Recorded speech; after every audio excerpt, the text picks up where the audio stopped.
And I will tell you, you just hit on something that I ran into trying to prep for today's show with some of this climatological research that I've been doing back to find all of the alarming statements back to the 60s and 70s that were made. And you know what? Google will not let you get to them. I had to use an alternative search engine just to find this stuff. I had to go to DuckDuckGo.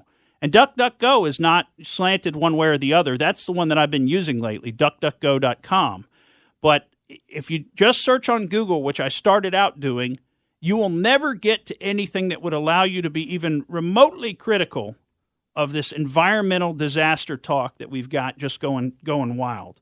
But I was able to find quite a bit. So I want to jump into some of that because I think it's instructive. You know, we've got this young lady, Greta Thunberg, who's sort of yelling and screaming at us at the UN a few weeks ago about how we've stolen her childhood, you know, and the adults in the room are terrible. We need to turn things over to the children and the teenagers to run everything. I mean, you talk about children of the corn, right? And, you know, look, I'm sure she's a very disturbed young lady. She's upset about this. The problem is she might not know what she's talking about. Even at the tender age of 16, she might not have everything all figured out. She might not have a historical context for her comments, which we could give her today. And why might she not have that? Because her parents haven't given it to her, because she hasn't gone out there and been able to search for it on the internet, which is now totally controlled, essentially, and makes it difficult for you to find this stuff. But I want to take you back now to 1967. The LA Times ran an article in 1967. And the title of the article was Already Too Late. Dire Famine Forecast by 1975. This article featured a Stanford biologist. Now, come on, Stanford, right? This guy couldn't be wrong. He's a scientist. He knows exactly what he's talking about, right? A Stanford biologist named Paul Ehrlich stated that the time for famines is upon us and will be at its worst in 1975. He says the population of the U.S. is already too big. Now, remember, in 1967, it wasn't quite 200 million people. And he says we need to move to involuntary birth control and forced sterilization. That's what he says. That's the solution, right? And we still hear that today, the idea of population control. We've got to have some type of population control. He says the world food supply will need to be tripled to support the 6 to 7 billion people that will be on the planet in the year 2000. And this is a direct quote that he stated in the article. That may be possible theoretically, but it is clear that it is totally impossible in practice. So the scientists said it's totally impossible for the world to support a population of 6 to 7 billion in practice by the year 2000. But guess what? We're there. We passed it.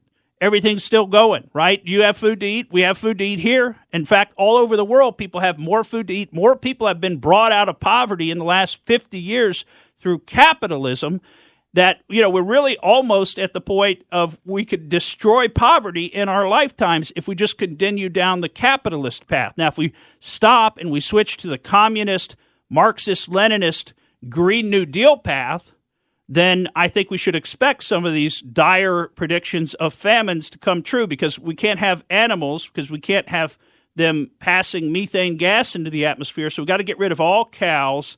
We've got to get rid of all gasoline engines that help us to do things like plant and harvest crops. Get those out of here. We want everything done by hand. All right, you want to talk about a famine? That's what's going to bring a famine. But let's jump back. Let's stay in our time frame right now, okay? Because let's jump to the New York Times in 1969. And the title of this article is Everyone Will Disappear in a Cloud of Blue Steam by 1989. I mean, don't you love that? It's very visual.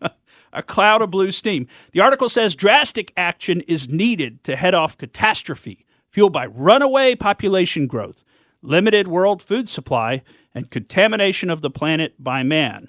This one's also based on stuff that was said by that scientist, that Stanford biologist, Paul Ehrlich. And he says, quote, "We must realize that unless we are extremely lucky, everybody will disappear in a cloud of blue steam in 20 years. Also, he says, quote, "The trouble with almost all environmental problems is that by the time we have enough evidence to convince people, you're dead."